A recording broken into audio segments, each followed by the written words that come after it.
14만 4천 명이 부르는 노래라는 우리 제목이 있는 요한계시록 14장 우리 14만 4천. 자, 우리 지난주에 이제 여자와 용 그래갖고 그 싸움이 일어나죠. 자, 그 싸움에서 누가 승리할까요? 누가 승리해요? 오직 예수 그리스도. 할렐루야. 아멘. 우리는 이미 승리한 줄 믿습니다.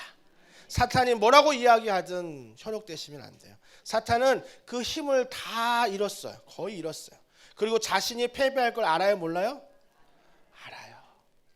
자신은 이미 타락해서 하나님의 버림받고 이제 이 땅에 내려와서 다시 천국에 올라갈 수 없음을 알아요. 근데 그 마음 자체가 교만해요. 그리고 그 마음 자체가 완악해요. 그래서 그 마음이 완악해서 끝까지 자기가 무적행에 갇혀서 끝까지 패배할 걸 알면서도 믿지 않는 사람들은 어떻게 해요? 끝까지 뭐예요? 미혹해요. 바로의 마음이 완악해요? 완악하지 않아요? 왜 완악한 거예요? 그렇죠. 하나님의 마음이 완악하기 때문에 결국은 뭐냐면 사탄이 그 마음을 놓아주지 않는 거예요. 혹시라도 이 중에서 오랫동안 기도했는데 응답하지 않은, 특별히 또 영혼 구원을 위해서 기도할 때 뭐 남편이라든지 자녀들 기도할 때 정말 마음이 잘 안 녹죠. 그럼 포기하면 될까요? 안 될까요? 네, 포기하지 마세요. 때가 이르면 거저는 줄 모십니다. 사람의 마음이요 잘 안 바뀌어요. 근데 또 바뀌려면 어떻게 해요? 싹 바뀌어요. 진짜 안 바뀌는 것 같지만 또 금방 바뀌고, 또 잘 바뀌는 것 같으면서 또 어떤 부분에 또요 잘 안 바뀌어요. 그렇지만 끝까지 기도해야 한다. 그래서 우리는 승리하는 줄 믿습니다. 그래서 오늘 이 14만 4천 명이 부르는 찬양의 노래가 있어요. 그래서 우리 1절 말씀, 14장 1절 말씀 읽겠습니다. 시작.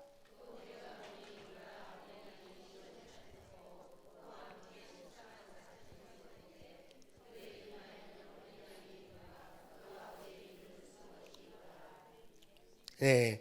이제 어린 양이 시온산에 서 있다. 이제 시온 이렇게 하면 이제 예루살렘에 있는 시온성 하면 이제 여러 가지 의미, 상징적인 의미가 있지만 여기서는 단순히 이스라엘의 시온성만을 의미하는 것이 아니라 하나님의 구원이 어디로부터 나와요? 시온에서 온다. 이 말이 뭐냐면 우리 맨 밑에 보면 요에서 2장 30절 보면 맨 밑에 보이세요?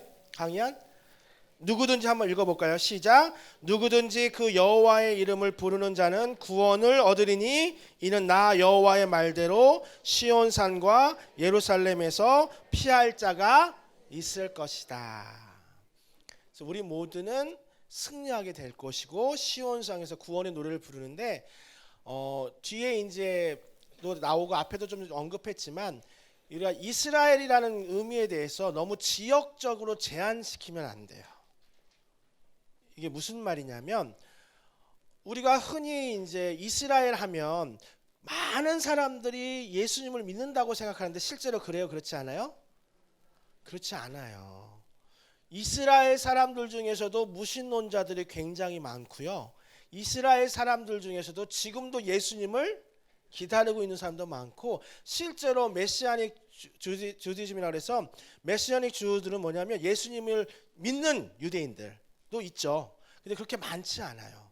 그런데 우리가 자꾸 예루살렘을 회복한다는 것을 지리적으로만 이야기해서 이스라엘을 도와야 한다, 그렇게 자꾸 판단하셔서 그렇게 이스라엘에 집중하는 것이 아니라 이제는 누구예요? 영적 이스라엘, 영적 예루살렘. 이걸 또 반대로 얘기하면 한국만이 모든 것이 한국을 비롯해서 중심으로 이루어질 거다. 이게 어떤 부분에 맞는 것 같지만 또 어때요? 옳지 않아요. 신천지만 해도 그렇잖아요. 지금이야 세계적으로 활동하지만 예전만 해도 신천지 다 어디에 있었어요? 한국에 있었잖아요. 그러면 한국 사람들만 구원해요? 하나님이? 아니죠. 하나님께서는 태초부터 시작해서 지금까지 쉬지 않고 선교하시며, 솔로몬이 성전을 지을 때도 솔로몬의 기도를 보면 누구를 위한 기도도 있어요? 이스라엘 사람들만을 위해서 기도해요? 이방인들을 위해서 기도하잖아요. 우리 하나님께서 대한민국을 축복하시는 줄 믿습니다. 그러나 대한민국만 축복하시는 건 아니에요. 그렇게 생각하시면 안 돼요. 하나님이 대한민국을 축복해 주심이 감사하고 그 하나님의 축복이 대한민국을 통해서 어디로? 전 세계로 흘러나야죠. 하나님이 우리 가정을 축복해 주신 줄 믿습니다. 근데 우리 가정만 축복하는 건 아니죠. 우리 가정을 통하여 열방을 축복하시는 거죠. 그래서 이스라엘이라는 이 국가에 너무 집중하여서 이스라엘만 회복되는 것이 진정한 예수님의 오심의 회복이다라고 생각하시면 아니 됩니다. 그래서 여기서 이제 시온 성향에 서 있다는데 이것은 요에서에 나와 있는 여호와의 말대로 시온산과 예루살렘에서 피할 자가 있다. 그래서 그곳에 구원을 받을 자가 영적인 이스라엘이죠. 그래서 2절 읽어보겠습니다. 시작.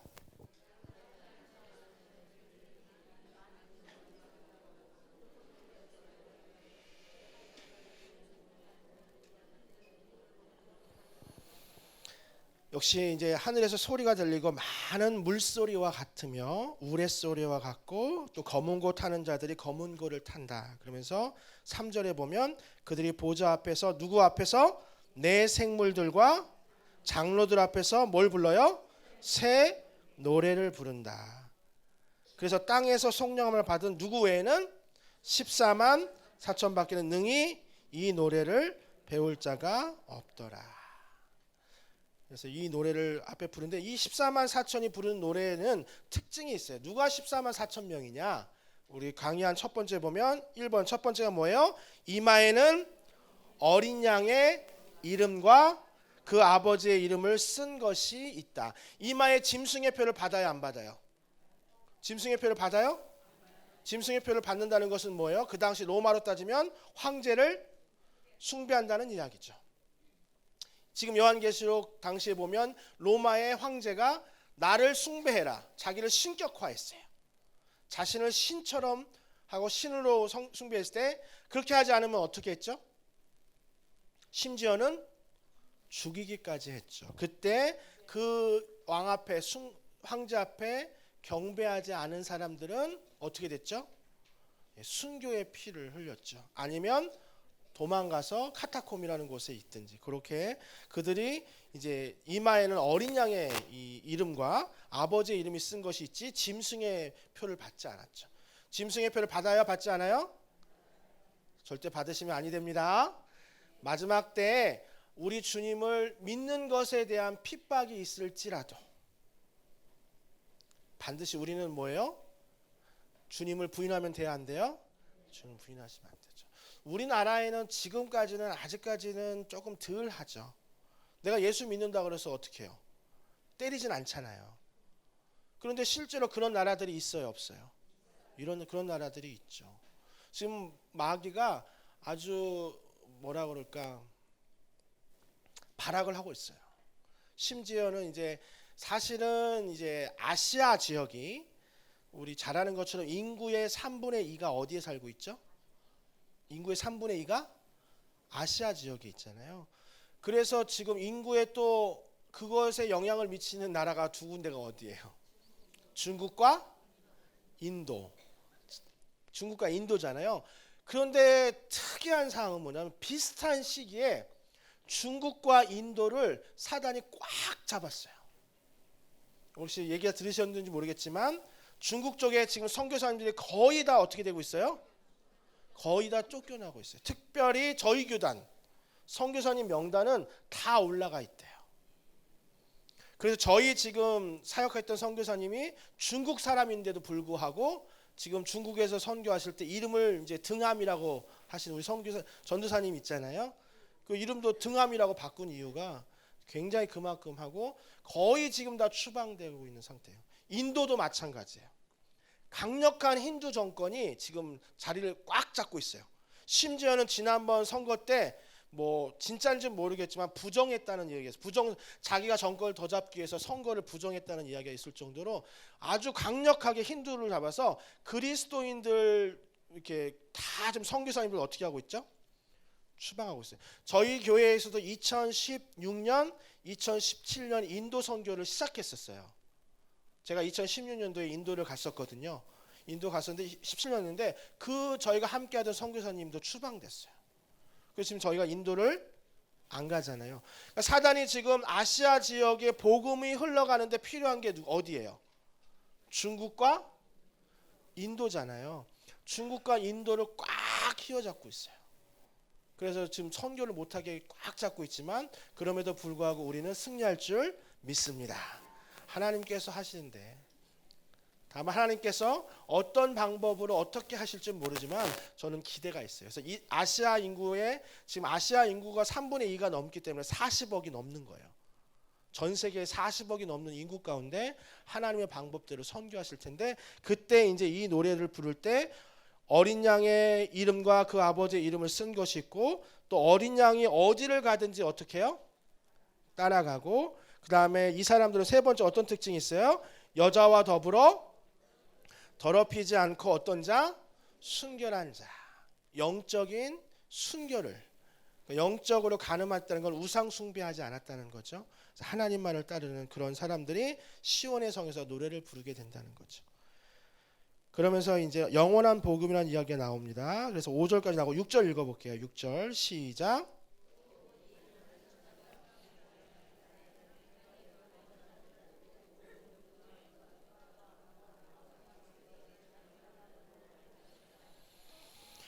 또 보니 다른 천사가 공중에 날아가는데 땅에 거주하는 자들 곧 모든 민족과 종족과 방언과 백성에게 전할 영원한 뭘 가졌다? 복음을 가졌다. 이 영원한 복음은 예수 그리스도의 은혜의 복음이도 있지만 이 요한계시록에 나오는 복음은, 영원한 복음이라는 것은 예수 그리스도의 십자가로 말미암아 가능해진 죄와 해방의 승리인 줄 믿습니다. 예수님께서 십자가의 지심으로 여자의 후손은, 뱀의 후손은 머리를 어떻게 한다 그랬죠? 상하게 한다. 여자를 어떻게 한다죠? 발꿈치를 물었어요. 누가 승리한 거예요? 예수님이 승리하셨죠. 십자가에 지셨지만 부활하심으로 승리를 선포하셨잖아요. 그 승리의 이 죄와 해방으로부터 우리를 어떻게 하신 거예요? 구속시켜 주신 거잖아요. 그 해방의 승리를, 영원한 복음을 이제 요한계시록 마지막 때 우리가 다 뭐 해야 되는 거예요? 전하고 다녀야 되는 거예요. 할렐루야. 그래서 여러분들은 모두 다 이 죄와 해방의 승리를 선포하시는 분들이에요. 때가 되면 이 땅에 안양에도, 또 기회가 되면 어디에도? 열방에도, 또 기회가 되면 어디에도요? 땅끝까지. 죄와 해방, 예수님 때문에 우리가 승리하였다는 이 승리의 소식을 전하시기를 주님의 이름으로 축원합니다. 그 사명이 우리한테 있어요. 그래서 멀리 해외에 못 가면 어떻게 하면 돼요? 어떻게 하면 돼요? 기도하시면 돼요. 기도하시면 돼요. 여러분, 기도가 정말 큰 힘입니다. 선교지에서는 기도의 힘이 정말 중요해요. 그래서 우리가 지금 선교사님들을 위해서 기도하는 것이 너무너무나 중요해요. 왜요? 우리가 기도할 때 하나님이 어떻게 하신다고 했으니까. 예, 하늘 문을 여시고 그 기도가 어떻게 해요? 천사를 통해서 기도가 올라가니까. 그래서 우리가 그것이 해외 선교에 동참하는 거예요. 또 해외 선교에 동참하지 않으려면 우리 이 땅에 나와 있는 누구가 있어요? 밖에만 나가면, 저도 오늘 여기 요한계시록 오기 전에 화장실에서 우리 외국인 친구 2명을 만났거든요. 우리 안양제일교회 화장실만 가도 누가 있어요? 외국인들이 있어요. 그들한테 뭐예요? 따뜻하게 뭐 하는 거? 말 한마디 하고 또 이렇게 하는 거. 그리고 또 한 가지 여러분 꼭 기억하실 게 뭐냐면, 영어에 대한 불안감이 있으신 분 있잖아요. 언어에 대한 걱정하실 필요 있어요, 없어요? 없어요. 뭐가 있기 때문에? 우리에겐 한글이 있기 때문에. 할렐루야. 여러분, 전 세계에 지금 한류 열풍이 대단해요. 그래서 뭘 배우려고 그래요? 한글을 배우려고 해요. 그러면 가면 한글 할 수 있어요, 없어요? 이번에 네팔을 갔는데 네팔에서 강의를 하는데요. 누가 통역할게요?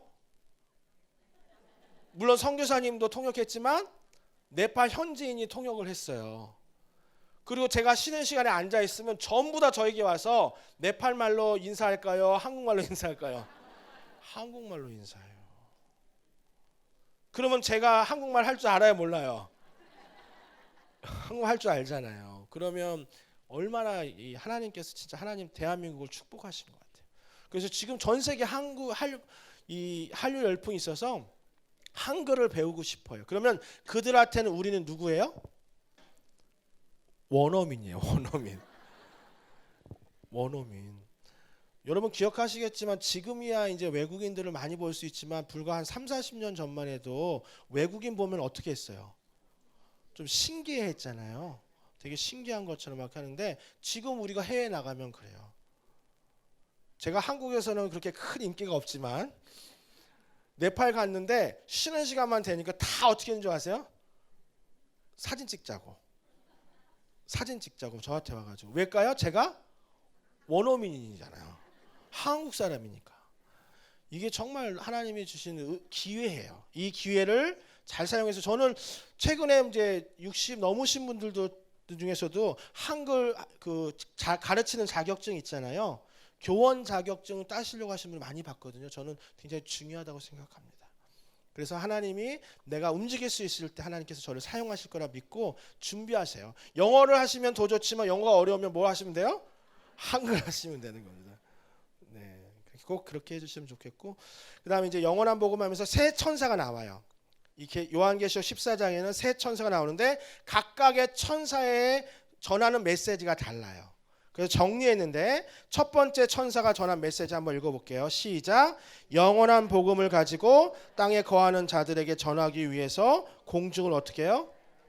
네. 첫 번째 천사는 영원한 복음, 아까 얘기했던 승리의 복음을 가지고 땅에 거하는 자들을 위해서 공중에서 날아서 그 메시지를 전해요. 그게 이제 7절까지 나오고요. 그 다음에 그러니까 첫 번째 천사가 전하는 메시지는 7절에 나와 있는 내용인데 7절 한번 읽어볼게요. 시작. 그가 큰 음성으로 이르되 하나님을 두려워하며 그에게 영광을 돌리라. 이는 그의 심판의 시간이 이르렀으니 하늘과 땅과 바다와 물들의 근원을 만드신 이를. 이렇게 천사가 일어나서 선포를 하는 거죠. 이제 두 번째 천사는 다른 메시지를 전해요. 또 다른 천사, 둘째죠. 그게 이제 8절에 나오는데요. 8절 읽어보겠습니다. 시작.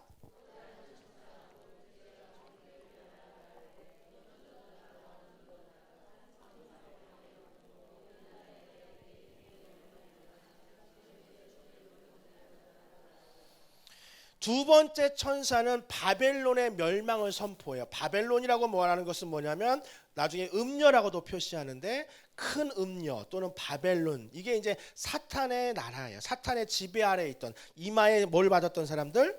짐승의 표를 받았던 그 사람들에게 뭘 선포하는 거예요? 멸망을 선포하는 거죠. 그래서 두 번째 천사가 그렇게 선포하고 이제 세 번째 천사가 또 나타나서 이제 세 번째 메시지를 전하는 것이 9절입니다. 9절 10절 읽겠습니다. 시작. 또 다른 천사 곧 셋째가 그 뒤를 따라 큰 음성으로 이르되 만일 누구든지 짐승과 그의 음성에게 경배하고 이마에나 손에 표를 받으면 그도 하나님의 진노의 포도주를 마시리니 그 진노의 잔에 섞인 것이 없이 부은 포도주라. 거룩한 천사들 앞과 어린 양 앞에 불과 유황으로 고난을 받는다. 그래서 이제 첫 번째 천사와 두 번째 천사, 세 번째 천사가 각각 큰 음성으로 이거를 전 세계에 뭐 하는 거예요? 선포하는 거죠. 그러면서 이제 짐승의 세 번째는 짐승의 표를 받은, 짐승과 경배해서 이마와 손에 표를 받은 사람들은 어떻게 돼요? 불과 유황으로 고난을 받는다. 그래서 밤낮으로 쉼을 얻지 못한다. 그러니까 당장에는 그 짐승의 표를 받으면 매매를 할 수 있고, 당시에 로마에도 말해도 그냥 잠깐만 어떻게 하면 돼요?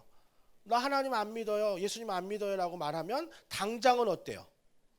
네, 살고 편할 수 있죠. 그렇지만 하나님께서 결국 세 번째 천사를 통해서 그들에게 이 말 뭘 선포하시는 거예요? 여기 보면 불과 유황과 고난을, 그러면서 밤낮 쉼을 얻지 못하게 돼요. 그러면서 12절 읽어보겠습니다. 12절 시작. 성도들의 인내가 여기 있나니 그들은 하나님 앞에 계명과 예수에 대한 믿음을 지키는 자느냐. 아멘. 거기다 밑줄 칠 수 있으면 쳐보세요. 성도들의 인내가 어디 있다고요? 여기 있다. 그래서 성도들의 인내가 여기 있다, 이 표현이 뭐냐면 많은 사람들이 둘째 천사, 셋째 천사가 얘기한 것처럼 배도하는 일이 생겨야 안 생겨요? 생겨난다는 거죠. 결국은 하나님을 믿는 믿음을 믿는다고 고백했지만 그 믿음이 진짜인지 아닌지는 언제 알 수 있어요? 고난이 찾아올 때 알 수 있는 거죠. 고난이 찾아올 때 하나님의 신실하심을 믿고 참고 뭐하는 사람이 있어요? 견디는 사람이 있지만 참고 인내하지 못하고 에이 뭐 별거 없네 라고 하고 그냥 당장 이마에 짐승의 표를 받으러 가는 사람들이 있다는 거죠. 그러니까 성도의 인내가 여기 있다. 그래서 하나님과 예수에 대한 믿음을 지킨다. 그러면 사단의 전략은 반대로 얘기하면 어떻게 만들까요? 성도들의 인내를 어떻게 해요? 못하게 만드는 거죠. 사단의 지금 전략은 참고 견디는 것을 못하게 만들어요. 근데 그 전략이 지금 통해요, 안 통해요? 전략이 통해요, 안 통해요? 통해요. 제가 솔직한 질문 하나 할게요. 자, 지금 내가 살고 있는 이 땅의 삶, 지금 나의 현재의 삶이 너무너무 감사하다. 손 들어보세요. 괜찮아요? 솔직하게. 큰 소리로 손 들고. 할렐루야. 정말 너무 귀하네요. 지금 나의 삶, 지금 이 땅에서 살아가는, 지금 이 대한민국을 살아가는 나의 삶이 감사하다고 손을 드신 분들은 참 귀한데요. 사단의 전략은 뭐냐면 지금 내가 살고 있는 이 삶에 대한 불만을 계속 표출하게 만들어요. 이유는 뭐 여러 가지가 있겠죠. 참고 뭐 하는 거? 견디는 것을 못하게 만들어요. 제가 그래서 예전에 비마트라고 한번, 요즘에 광고 계속하는데 혹시 보셨는지 모르겠는데 비마트 is coming 하면서 광고하는데 뭐냐면 이제는 집에서 참치캔, 계란 몇 개, 사과 몇 개 할 수 있어요, 없어요? 주문할 수 있어요, 없어요? 있어요. 요즘은요 밤 10시에 밤 9시에 내일 내가 뭐가 필요하네? 그래서 쿠팡에 뭐가 있냐면 새벽 배송이라는 게 있어요. 그래서 밤에 전에만 12시 전에만 배송하면 다음날 새벽 아침에 뭐가 와 있어요? 그게 와 있어요. 그 편리함이 나쁘다는 건 아니에요. 그 편리한 것도 좋지만 그 편리함에 익숙해질 때 우리는 점점 더 참고 견디는 것이 어떻게 해요? 어려워진다는 거죠. 그것에 익숙해지다 보면 감사함이 어떻게 해요? 자족하는 마음이 생겨요, 안 생겨요? 생기지 않아요. 지금 내게 주신 하나님의 은혜가 너무나 큰데 그 큰 은혜가 감사함으로 다가오는 것이 아니라 야, 왜 나는 저거를 갖고 있지 못하지? 여러분 제가 하는 말을 저도 경험해 본 건데 예전에 제가 2014년도쯤에 차가 없었어요. 근데 아이는 이제 그때 당시에 3명이었어요. 근데 3명의 아이를 데리고 차 없이 돌아다니니까 너무너무 힘들어요, 안 힘들어요? 힘들어요. 힘든 거예요. 그런데 길을 걸어가는데 이제 버스를 타고 다니는 거죠. 버스를 타고 다니는데 어디를 가든 다 뭐예요? 차가 있어요, 없어요? 차가 있더라고요. 차가 있는데 왜 나만 차가 없을까? 차가 생겼어요. 할렐루야. 그럼 감사가 어때요? 감사가 어때요? 넘쳐났죠. 지금은요? 지금 또 그러니까 우리 안에 자꾸 이게 훈련되어 있지 않으면 자족하는 마음은 또 훈련이에요. 불평과 불만은 훈련하실 필요 없어요. 그냥 자연스럽게 뭐예요? 나와요. 불평과 불만까지 훈련하실 필요 없어요. 내가 오늘 꼭 불평해야지 마음 먹으실 필요 있어요, 없어요? 그냥 자연스럽게 나와요. 그런데 감사는요? 감사는 뭐예요? 훈련되어져야 돼요. 믿음의 온도계예요. 감사는. 내 지금 믿음이 감사의 마음이 생기지 않으면 감사하기 위해서 어떻게 해야 돼요? 노력하셔야 돼요. 감사하시길 바랍니다. 저와 어제 아내가 같이 고백해서 나눈 게 뭐냐면 야, 지금 우리가 살고 있는 이 삶이 돌이켜보면 참 감사한데 너무너무 감사할 게 넘쳐나는데 우리는 왜 내가 지금 감사할 제목보다는 불평 불만한 내용들을 가지고 이야기하고 있을까? 그런 이야기를 했거든요. 감사의 내용들을 깊이 묵상하시길 주님의 이름으로 축원합니다. 그래서 이렇게 3번 천세까지 나오면서 마지막 수학이라는 장면이 나오는데 그게 이제 14절이 뭐냐면 14절 한번 읽어보겠습니다. 시작.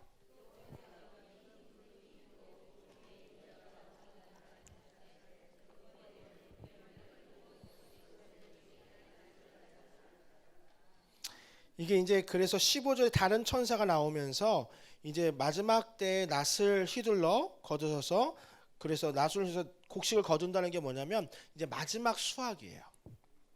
그래서 17절에 한번 17절이 낫을 가져오는데 우리 18절 한번 읽어보겠습니다. 시작.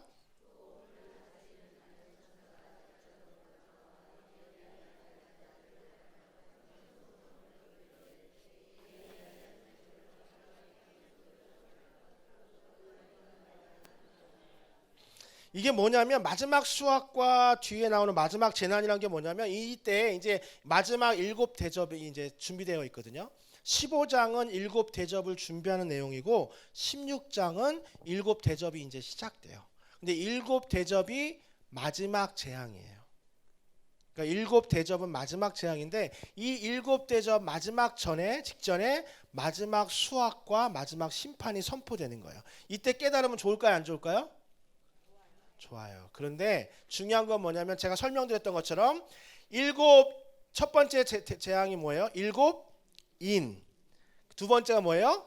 7나팔. 그 다음 뭐예요? 7대접. 우리가 아직 7대접은 아직 안 배웠죠. 그럼 7인과 7나팔을 그리스도인, 즉 교회도 겪어야 안 겪어요? 교회는 겪지 않는다고 하면 된다고 그랬어요? 안 된다고 그랬어요? 교회도 겪어요. 그런데 겪다가 교회가 어느 순간 어떻게 된다 그랬죠? 이 심판이 어떻게 돼요?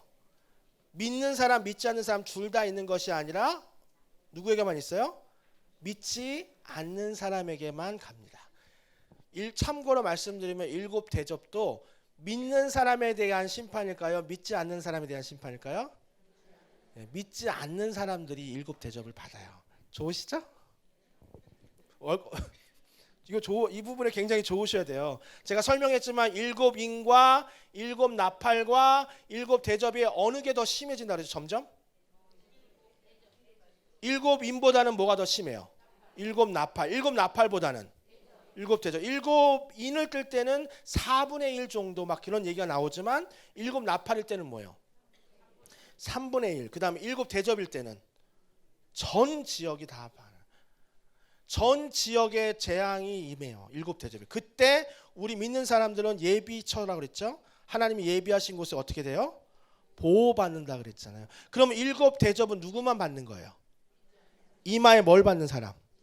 짐승의 표로. 뒤에 이제 7대접이 나오는데 이건 믿지 않는 사람들이 받는 고난이에요. 중요한 건 뭐냐면 이 7대접이 가는 그 순간까지도 끝까지 뭐 하고 있는 거예요? 불순종하는 사람들이 어떻다는 거예요? 나온다는 거죠. 참 신기한 일이죠. 그래서 15장은 7대접을 준비하는 거죠. 그 다음에 그래서 15장 2절 한번 볼게요. 15장 2절. 15장 2절 한번 읽어보겠습니다. 시작.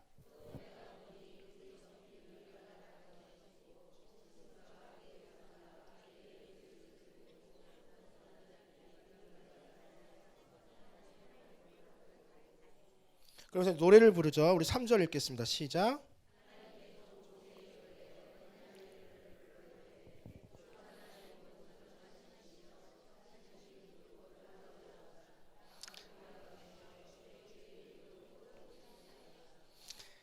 그래서 이제 요한계시록 보면 7대접 재앙이 준비되기 전이가 이제 이게 5절부터 준비되어지게 되는데 그 전에 이제 노래가 하나 나오는데 이 노래는 말씀드리면 홍해를 건넜을 때 출애굽기에 보면 홍해를 건너고 나서 이스라엘 백성들이 어떻게 하죠? 구원의 노래를 선포하잖아요.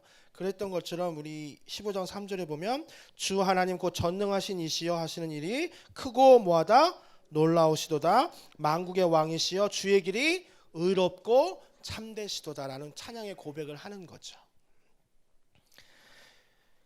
그래서 요한계시록 15장 2절이 출애굽 당시이고 아까 제가 말씀드렸던 것처럼 7나팔과 7대접은 애굽의 출애굽 당시에 10가지 재앙과 많이 흡사해요. 그러니까 결국 7대접도 보면 그 재앙의 내용이 애굽의 10가지 재앙과 많이 비슷한 부분들이 많거든요. 이런 정도가 이루어졌을 때 웬만한 사람들은 깨어 회개하고 어떻게 해야 될까요? 어떻게 하세요? 돌아서야 하죠. 근데 그럴까요? 안 그럴까요? 안 그런다는 거죠. 참고로 말씀드리면 이 중에서 솔직히 손 들어보세요. 나는 홍해가 갈라지는 기적 이상의 것을 경험해 본 적이 있다. 내가 어떤 사람이 모세가 바다를 지팡이로 가르쳤을 때 바다가 어떻게 되려? 갈라지는 그런 경험 해봤어요? 안 해봤어요? 저도 그런 경험을 안 해봤거든요. 근데 그런 경험을 하고 나니까 이스라엘 백성들이 처음에는 출애굽할 때 막 뭐 이렇게 해서 왔는데 너무너무 기쁘니까 말과 적군을 죽이셨네 하면서 애국 군대를 그 바다에 갖추신 하나님을 막 찬양하고 어떻게 해요? 노래하고 이 구원의 노래를 막 부르는데 딱 와보니까 목이 말라요, 안 말라요? 목이 말라요. 목이 말라서 반석에 물을 쳤는데 처음 나온 물이 어때요? 무슨 물? 쓴물이가 마실 수 있어요, 없어요? 없어요. 마실 수 없으니까 순간적으로 어떻게 변해요? 어떻게 변해요? 원망으로 바뀌잖아요. 그게 사람의 마음을 보여주는 거예요. 그리고 나서 그 쓴물을 또 다시 하나님이 단물로 물어주셨고 그랬더니 갑자기 또 뭐예요? 배고파요, 안 배고파요? 배고파요. 그래서 원망해요, 안 해요? 해요. 그럼 원망하고 나니까 하나님 뭘 보내주셨어요? 만나와 메추라기를 주셨어요. 그럼 만나를 주면서 하나님께서 뭐라고 약속했어요? 매일 주실 거라고 그랬죠. 저축하라고 그랬어요, 하지 말라고 그랬어요? 하면 다 썩어버린다 그랬잖아요. 근데 저축해야 안 해요? 하잖아요. 저축하잖아요. 근데 여섯 번째 날 마지막 안식일 전날에는 모으라고 그랬어요? 모으지 말라고 그랬어요? 왜요? 그 다음 날이 돼도 어떻게 해요? 그 다음 날이 돼도 안 썩어요. 그러니까 안식일에는 가서 뭘 일을 하지 말라는 의미잖아요. 안식일을 거룩하게 지키라는 의미잖아요. 그런 거 경험해 보셨어요? 그 정도 경험했으면 가데스 바네아라는 지역에 정탐꾼을 보내서 그 정탐꾼이 돌아왔을 때 10명, 12명의 정탐꾼 중에 10명의 정탐꾼이 뭐라고 고백을 해요? 그곳에는 안악 자손이 있다. 메뚜기, 우리는 그들 앞에 뭐다? 메뚜기 같다. 그때 이스라엘 백성들이 뭐라고 말해요? 무슨 말이냐? 하나님은 홍해도 가르시고 만나도 죽이시는데 그깟 안악 자손 하나 무서워서 이렇게 보고하냐? 이렇게 말해야 되잖아요. 근데 어떻게 해요? 순간 모세를 향해서 성경에 보면 모세를 뭐 하려고 했다 그래요? 죽이려고 했다 그래요. 뭐 때문에? 눈에 보이는 안악 자손이라는 것 때문에. 그 모습, 출애굽하던 그 모습이 오늘 이제 우리 출 바벨론이라고 하는데 하나님의 요한계시록을 통해서 보여주는 인간의 모습을 보여줄까요? 안 보여줄까요? 보여준다는 거죠. 그러면 우리는 그것을 통해서 뭘 깨달아야 되죠? 내가 과연 12명의 절탐꾼 중에서 여호수아와 갈렙인지 아니면 누구인지 10명의 정탐꾼인지를 빨리 자신을 돌아보셔야 돼요. 우리 한번 따라해 보겠습니다. 나의 신앙을 매일 점검하자. 뭐 어떻게 한다고요? 아니 매일매일. 왜냐하면 오늘 은혜 충만해도 내일 뭐예요? 내일 뭐예요? 저희 이제 아내가 뒤에서 있어서 제가 좀 조심해야 하지만 어저께 아무리 좋아도 내일 되면 어떻게 할 수 있어요? 언제 그랬냐는 듯이 뭐 할 수 있어요? 우리 인간의 마음이 그렇거든요. 그러니까 뭘 어떻게 해야 된다고요? 매일 점검해야 돼요. 매일 점검하는 거를 하나씩 미루다 보면 한 달이 되고 두 달이 되고 세 달이 되면 무감각해져요. 그래서 자신을 돌아볼 수 있어요? 없어요? 없어요. 그렇게 돌아보지 못해요. 그러니까 매일매일 점검하셔야 돼요. 그래서 이제 일곱 대접 재앙을 준비하는 장면이 나오고 그래서 일곱 대접 5절부터 8절까지의 말씀은 뭐냐면 이제 일곱 재앙을 가진 일곱 천사가 성전으로부터 나와서 세마포 옷을 입고 이제 네 생물 중 하나가 영원토록 살아계신 하나님의 진노를 가득히 담은 금 대접 일곱을 누구예요? 일곱 천사에게 부어주면서 이제 일곱 천사가 그 일곱 대접을 하나씩 열면서 이게 마지막 재앙이에요. 이 마지막 재앙이 다 끝나고 나는 결국 아마겟돈이라고 하는 마지막 전쟁이 있고, 이 전쟁에서 당연히 누가 승리해요? 당연히 누가 승리해요? 예수님이 승리하시죠. 그래서 마귀는 무적응에 갇히게 되면서 우리 주님께서 어떻게 하시는 거예요? 재림하시는 거죠. 할렐루야. 이게 언제 온 거예요? 아무도 모르지만 곧 오시니까 우리는 어떻게 해요? 신부처럼 준비하면서 매일매일 신앙을 점검하면서 사시면 돼요. 근데 제가 아까 이렇게 물어봤을 때 손을 드셨잖아요. 다들 손을 드셨잖아요. 너무너무 마음이 지금 기쁘네요. 진짜 그렇게 매일매일 감사하면서 살아가시길 바랍니다. 자꾸만 사단이 얼마나 교묘한지 조금만 틈만 보이면 그 틈을 확 와가지고 벌려놔요. 그래서 신앙생활 하다 보면, 믿음 생활 하다 보면 실족한다고 하잖아요. 그런 일들을 계속해서 만들어요. 그래서 16장에 보면 이제 7 대접이 나오는데 딱 하나만 읽어도 기분이 좋아져요. 2절 한번 읽어보겠습니다. 2절 시작.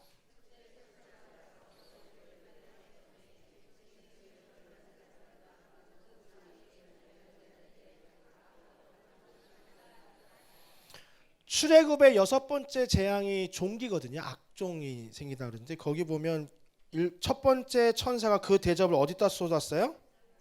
땅에다 쏟았는데 누구에게? 짐승의 표를 받은 사람들과 그 우상에게 경배하는 자들에게 악하고 독한 종기가 나게 돼요. 그러니까 이거는 우리에게 향하는 것이 아니라 짐승의 이마에 표를 받은 그 사람들에게 임하는 거죠. 제가 이거를 보면서 사실은 이런 마음이 좀 생겨요. 어떤 마음이 드냐면, 나는 기쁘죠 일단. 그렇죠? 그런데 중요한 건 뭐냐면, 혹시라도 내가 사랑하고 내가 아끼는 사람이 이 상황에 오기까지 예비처에 있지 않고 끝까지 주님을 뭐요? 거부하고 배도해서 지금 가서 7 대접의 첫 번째 대접을 뭐 하고 있는 거예요? 7 대접의 첫 번째 대접에 이 종기, 악한 종기의 재앙을 받고 있다고 한다면 조금 어떨까요? 마음이 아프겠죠. 그러니까 우리가 그 전에 어떻게 해야 되는 거예요? 기도하면서 가장 중요한 것이 뭐냐면 나와 가까운. 그런데 이제 제가 선교학교 때 가끔 이야기하는데, 선교학교 수업에 제가 가끔 이야기하는데, 진짜 땅끝은요, 진짜 땅끝은 제가 보니까 가정이더라고요. 저기 아프리카에, 예전에는 아프리카로 가는 것 자체가 땅끝이었어요. 가려면 어떻게 해야 돼요? 배를 타죠? 배를 타고 가다가 엄청 고생해서 도착하자마자 뭐예요? 예전에 아프리카에 갔던 백인 선교사님들은 자신의 관을 짜고 갔어요. 자신의 관을 짜서 선교 갔어요. 근데 지금은 사실 아프리카 멀다고 해도 15시간 내지 뭐예요? 18시간 정도면 아프리카에 어디든, 어디요? 도착해 있어요. 그리고 거기 있는 사람 중에서 아프리카인들이 다 뭐 안 믿는 것 같지만 아프리카의 기독교 인구가 굉장히 높습니다. 아프리카에 제일 못 산다는 나라가 부룬디거든요. 부룬디의 50%가 기독교인이에요. 50%가 기독교인이에요. 그러면 가서 복음을 전하면 복음을 전하기 쉬워요, 안 쉬워요? 물론 그 자체도 굉장히 어려운 거죠. 해외에 나간다는 것 자체가 어렵지만 제가 생각해 보니까 진짜 어려운 건 어디라고요? 내 가정이더라고요. 내 땅끝이 어디예요? 돌고 돌아서 결국 뭐예요? 내 가정이죠. 근데 내 가정을 복음화하는데 가장 어려울 수 있지만 그래도 가장 중요한 건 내가 먼저 해야 될 것이 뭐예요? 내 가정에 복음하다. 왜냐하면 7 대접이 있을 때 나 믿는 사람들은 하나님이 예비하신 예비처에서 이제 곧 이 7 대접이 끝날 쯤 되면 이제 7년 대환란이 끝나는 시점이고 곧 주님이 이제 어떻게 하세요? 재림하시잖아요. 그러면 저희는 그날을 어떻게 하겠어요? 그날을 어떻게 하겠어요? 손꼽아 기다리겠죠. 그런데 내가 아는 사람 누군가가 7 대접의 첫 번째 대접이 악성, 여기 나와 있는 악하고 독한 종기 가운데 고생하고 있다면 마음이 아프지 않겠나. 그러니까 지금부터 나의 땅끝을 빨리 어떻게 해야 돼요? 예, 땅끝을 찾아서 구원해야 된다. 우리 두 번째 천사 읽겠습니다. 시작. 3절이에요. 3절 시작.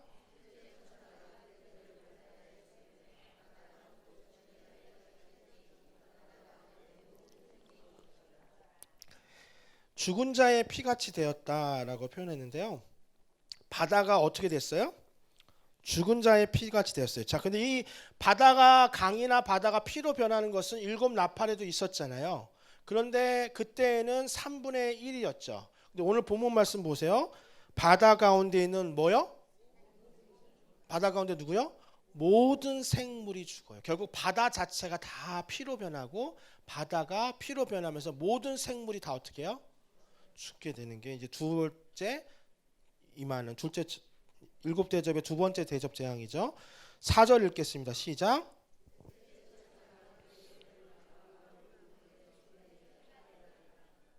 셋째 천사가 그 대접을 이제 강과 물 근원에 쏟으면 뭐가 돼요? 피가 돼요. 그러면서 5절 읽어보겠습니다. 시작.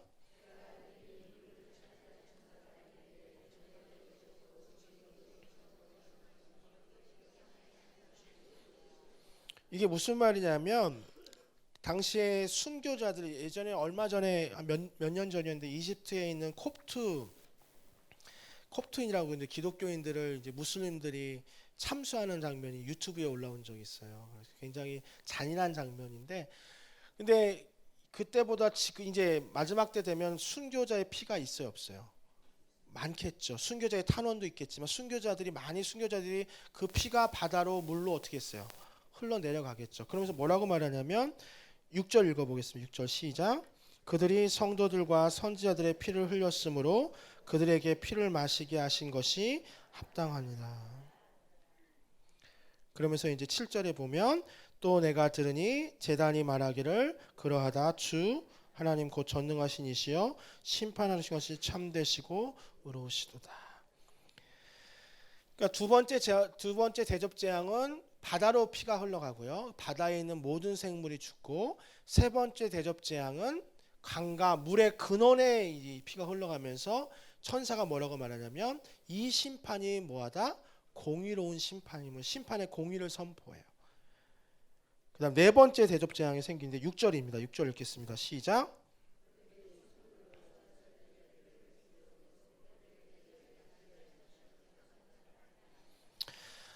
이제 넷째 천사가 그 대접, 일곱 대접 중에 네 번째 대접을 어디다 쏟냐면 해에다 쏟아요. 해에다 쏟는데 해가 갑자기 권세를 받아 불이 나서 불로 뭘 해요? 사람을 태워요. 그런데 9절 한번 읽어보겠습니다. 시작.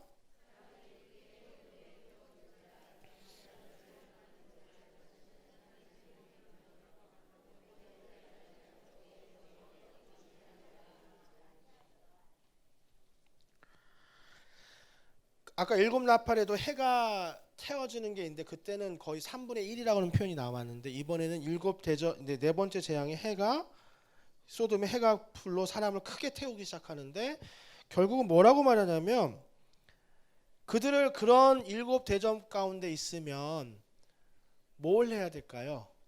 회개해야 되잖아요. 근데 성경 오늘 본문 말씀 뭐라 그래요? 하나님의 이름을 뭐예요? 비방하며 또 회개하지 아니하고 주께 영광을 돌리지 아니하더라.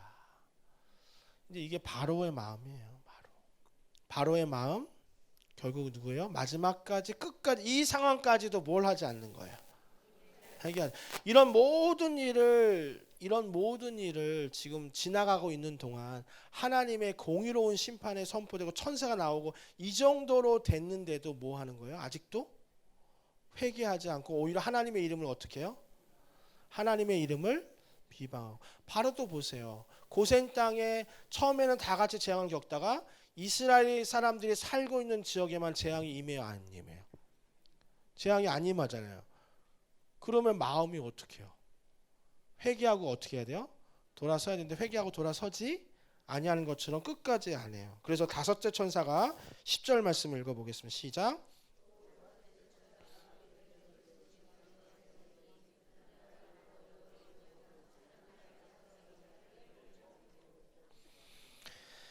그래서 다섯 번째 대접 재앙은 나라가 어두워진다. 이제 애굽의 10가지 재앙 중에서도 암흑이 있었잖아요. 그래서 암흑이 가운데 어두움 가운데 나라가 전체가 다 어두워지면서 사람들이 아파서 뭘 깨물어요? 자기 혀를 깨문다.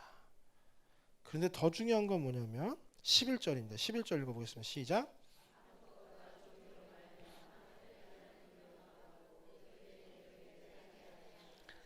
그러니까 앞에 뭐 불에 크게 탔죠. 해가 갑자기 불에 크게 태우기도 하고 앞에 종기도 있었잖아요. 종기도 있고 지금 때가 어두워요, 안 어두워요? 어둡죠. 어둡죠. 아프죠. 종기 났죠. 지금 바다 생물 다 죽고 피로 변해서 악취가 나겠죠. 그 모든 상황 가운데 결국 그들이 선택한 건 뭐예요? 하늘의 하나님을 뭐하고 비방하고 그들의 행위를 뭐한다? 회개하지 않는다. 그래서 이제 여섯 번째 천사가 나옵니다. 12절입니다. 또 여섯 번째 천사가 그 대접을 큰 강 유브라데에 쏟음에 강물이 말라서 동방에서 오는 왕들의 길을. 큰 강 유브라데는 일곱 나팔자의 여섯 번째 나팔에도 나오지만 이번에는 아까는 이제 일곱 나팔까지는 마지막 전쟁이 아니라 이제 그 유브라데 강 큰 강에 큰 전쟁이 있었다 그랬잖아요. 인류의 이제 인간의 3분의 1이 막 죽고 2억 명 죽고 막 그런 얘기 나오죠. 2만 만에 막 여러 가지 이야기 나오는데 일곱 대접에서 여섯 번째 대접의 재앙은 큰 강 유브라데 강에 그걸 쏘는데 강물이 말라서 왕들의 길을 예비되는데 그때 아까 등장했던 우리 악의 짝퉁이라고 하잖아요. 기억나세요? 우리 보면 요한계시록 뒤에 보면 12장에 보면 13장에 보면 13장은 두 짐승이 올라오고 12장에 보면 용 나와요, 안 나와요? 붉은 용이 나오잖아요. 막 그런 용이 나온 것처럼 우리 16장에 보면 13절 한번 읽어보겠습니다. 13절 시작. 또 내가 보매 개구리 같은 새 더러운 영이 용의 입과 짐승의 입과 거짓 선지자의 입에서 나오니. 이게 하나님 삼위일체 하나님을 흉내냈던 세 가지. 아까 용이 있고 또 누구예요? 짐승에 뭐라 그랬는데 여기서 짐승은 첫 번째 짐승이죠. 바다에서 올라온 짐승이 있었잖아요. 두 번째는 땅에서 올라온 짐승들은 거짓 선지자라고 그랬죠. 다시 정리할게요.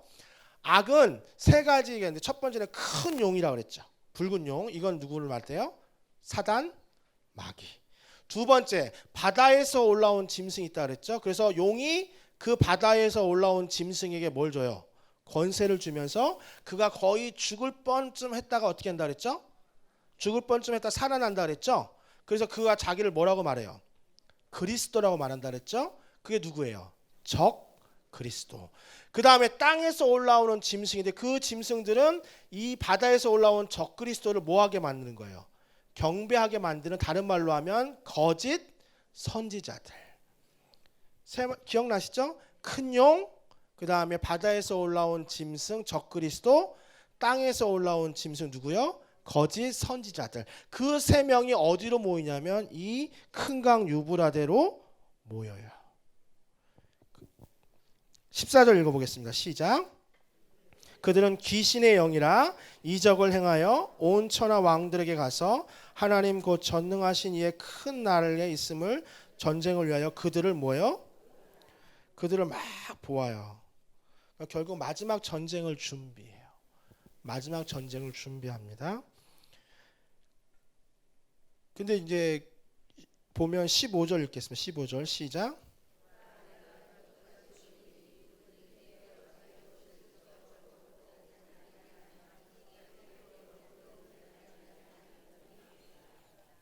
그러면서 이제 새 영이 16절에 보면 히브리어로 어디로 모여요? 아마겟돈. 이게 여섯 번째 대접 재앙이 있을 때 아마겟돈이라는 지역에 아까 이야기했던 새 악한 영들 누구죠? 큰 붉은 용, 그 다음에 적그리스도, 거짓 선지자들이 세상에 있는 남아있는 그 모든 악의 세력들을 유브라데로 모여요. 뭘 위해서 준비하는 거예요? 마지막 전쟁을 준비하는 거예요. 근데 그 마지막 전쟁에 누가 이길까요? 아마겟돈이라고. 여러분 아마겟돈 들어보셨죠? 이게 마지막 아마겟돈이라는 이 전쟁에 악한 영들이 다 집결하고 이제 그 뒤로 나서 그 전쟁에 대한 내용이 나오는 게 아니라 갑자기 일곱 대접 또 내용이 나오는데 그래서 뒤에 후반부에 이 전쟁의 내용이 나와요. 누가 이길까요? 할렐루야. 예수 그리스도께서 그의 군대가 승리를 선포하고 그때 이제 드디어 예수님의 재림이 나팔처럼 울러오는 거예요. 할렐루야.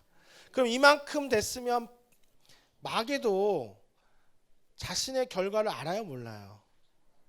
마귀도 자신의 결과를 알아요, 몰라요?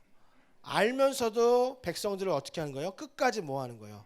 붙잡고 모으는 거예요. 악한 세력들을 여기 뭐 끝까지 모으는 거예요. 그걸 따라가는 사람은 그것을 따라가는 사람은 어떤 사람들일까요? 그것을 따라가는 사람은 어떤 사람들이에요? 짐승의 표를 받은 사람들이기도 하지만 결국은 이 전쟁에서 뭐 할 수도 있을 거라고 믿는 거예요. 이길 수도 있을 거라고 생각하는 거죠. 자, 로마의 네로 황제, 도미시안 황제, 정말 절대 권력을 가졌어요. 그 당시에 로마의 절대 권력을 가진 네로나 도미시안이 갖고 있는 힘은 엄청났어요. 근데 그리스도인들은 어땠어요? 그 핍박에 처음에 어떻게 됐어요? 싸울 수 있었어요, 없었어요? 그러니까 순교당했고 또 어떻게 했어요? 그 카타콤이라는 곳에 숨어 있을 수밖에 없었잖아요. 그러면 그러나 결국 누가 승리해요? 로마의 네로가 승리해요? 도미시안 왕이 승리해요? 아니죠. 오직 누가 승리해요? 예수 그리스도를 믿는 자들이 승리하는데 그 당시에 로마의 황제에 붙어있던 사람들은 이 로마의 도미시안이 진짜 신이라고 생각했는지 모르지만 끝까지 거기에 붙어서 자기네가 이길 거라고. 심지어는 자기의 몸에 지금 뭐가 나 있어요? 종기가 나고 불에 거의 탈 정도로 몸이 극심한 상태에 있으면서도 결국 어디에 있는 거예요? 지금 회개하지 아니하고 그 아마겟돈 전쟁에 합류하는 거죠. 그게 여섯 번째 대접 재앙이고 일곱 번째 대접 재앙은 우리 17절입니다. 시작. 일곱째 천사가 그 대접을 공중에 쏟음에 큰 음성이 성전에서 보좌로부터 나서 이르되 번개와 음성들과 우레소리가 있고 또 큰 지진이 있어 얼마나 큰지 사람이 땅에 있어 온 이래로 이같이 큰 지진이 없었더라. 아까도 뭐 일곱 이내도 마찬가지고 지진은 계속 있었어요. 그렇죠? 근데 이 지진은 앞전에 있었던 지진과는 완전히 다릅니다. 앞에 있는 지진은 그냥 그 지역에 일어나는 지진이었다면 이번 지진, 일곱 번째 대접재앙의 마지막 지진은 땅이 완전히 다 갈라져요. 그게 이제 우리 9절 볼게요. 19절 읽겠습니다. 시작.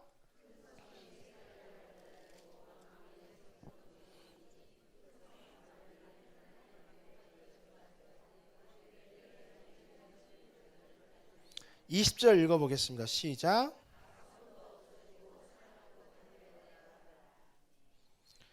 각 섬이 아예 없어지고 산악도 없어지는 정도의 지진이 일어나니까 아예 다 없어지는 거죠.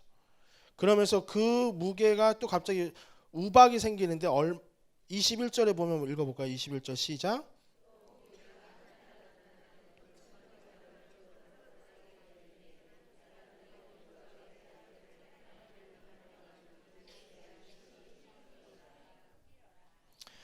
나중에 이제 한 달란트 나오는데 이게 양을 거의 뭐 어떤 분은 60kg 정도로 얘기하는데요. 60km 정도, 60kg. 저의 희망 몸무게 상상도 할 수 없는 몸무게지만 어쨌든 그 정도로 되는 큰 우박이 하늘로부터 내려오면서 지진이 일어나는데 단순한 지진이 아니라 완전히 땅이 다 갈라지면서 섬이 아예 없어지고 산악이 다 온갖 데 없어지는 일이 벌어지면서 우박이 떨어지는데 여기 보면 60kg 되는 큰 우박이라고 하는데 뭐 상상을 못 하겠죠. 근데 그런 우박이 나면 사람들이 결국 뭐래요? 하나님을 뭐예요? 비방하니. 그러니까 일곱 대접이 이렇게 해서 끝납니다. 그러면서 이제 17장 뒤에는 보면 큰 음녀에게 내릴 심판, 바벨론이 패망해요. 지쳐. 그리고 나서 19장에 보면 어린 양의 혼인 잔치에서 예수님이 오시고 그 다음에 이제 천년 왕국이 이루어진다. 할렐루야. 이제 우리가 요한계시록이 벌써 이렇게 많이 오랫동안 와서 이제 다음 주 그리고 뭐예요? 그 다음 주면 끝나요. 근데 나머지 2개 남은 것 중에 그 천국 천년 왕국, 이 천년 왕국이 굉장히 사실은 지금도 어려워요. 천년 왕국을 배우고 그다음에 천년 왕국이 끝나고 나서 곡과 마곡의 전쟁이라는 게 또 있어요. 이게 그러니까 아까 마지막 전쟁이 뭐였다 그랬죠? 아마겟돈. 그래서 이 아마겟돈에서 이 용이 져야 이겨요. 당연히 지죠. 그래서 천년 왕국이 뭐였어요? 이루어졌어요. 근데 갑자기 무적행에서 이 용이 어떻게 해요? 풀려나서 마지막 곡과 마곡의 전쟁을 하면서 이 천년 왕국이 20장에 이제 20장이 나와요. 이제 새 하늘과 새 땅이 생기기 전에 요 부분은 그러니까 다음 주하고 다다음 주까지만 잘 들으면 이제 요한계시록은 이제 잘 정리가 되는 거예요. 앞에까지 지금까지 잘 오셨죠? 예, 이제 정신 바짝 차려서 다음 주하고 다다음 주를 정신없이 듣다 보면 앞전에 들은 것이 좀 어떻게 돼요? 헷갈릴 수 있으니까 지금까지 너무 잘 오셨거든요. 이제 마지막 이제 2 강의 하고 이제 요한계시록 마치게 됩니다. 기도하겠습니다. 하나님 아버지, 우리에게 주신 놀라운 은혜를 기억하며 날마다 감사하며 자신의 신앙을 점검하게 하여 주시옵소서. 선자는 넘어질까 조심하라고 말씀하셨습니다. 오늘 내가 뜨겁게 신앙생활해도 내일 어떻게 될지 모르는 연약한 그 믿음이 우리 안에 있을 수도 있습니다. 늘 돌아보며 깨어 기도하며 특별히 하나님 감사함으로 날마다 하나님을 찬양함으로 하나님께 큰 영광 올려드리며 마지막 때 하나님께 크게 쓰임 받는 우리 모두가 되게 하여 주시옵소서. 감사드리며 예수님의 이름으로 기도합니다. 아멘.